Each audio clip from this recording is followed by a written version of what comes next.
yaa afaan oromoo wannin sidhaamdhu yoonan du'ee dabree takkana yaadadhu. Oduu gammachiisaa faawundeeshiniin abbaa qubee afaan oromoo Dr. Shemman Marrashaat Abdullee kitaaba seenaa isaatii fi akkasumas akkaataa qubeen afaan oromoodhaa seera qubeetii fi seenaa qubee kan jiru barreessee kan maxxansiise ilmisaa Khaalid Shemman Marrashaat Abdullee baga gammaddan kitaabicha lachuu nu bira argachuu dandeessan isiniin jedha.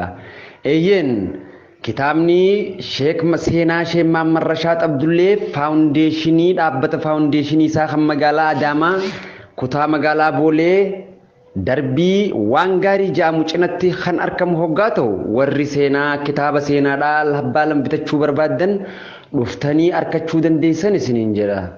Khaalid Shemman Marrashaat Abdullee fi dura ta'an faawundeeshinii Dr. Shemman Marrashaat Abdullee.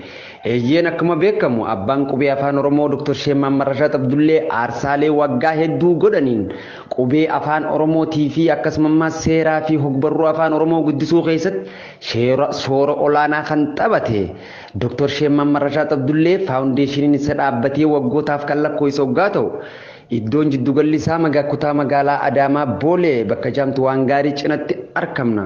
Kanaafuu dhuftanii waa'ee faawundeeshinii akkasumas seenaa Dr. Shemman Marrashaat Abdulleetii fi kitaaba seenaa akkasumas kitaaba seera qubeen itti hundeeffameetii fi wantoota garaagaraa argachuu dandeessan. Kottaa fudhadhaa isiniin jenna lakkoofsa bilbilaa kan Khaalid Shemman Marrashaat Abdullee yookaan immoo durataa faawundeeshinichaa kan asii gaditti argamu kanaadha. Asumarraa qabattanii nu bilbiltanii yoo dhuftan nutis seeraan isin keessummeessuu dandeenya. Faawundeeshinii Dr. Shemman Marrashaat Abdullee. Yaa afaan oromoo wannin sidhaamadhu yoonan du'ee dabree takkana yaadadhu.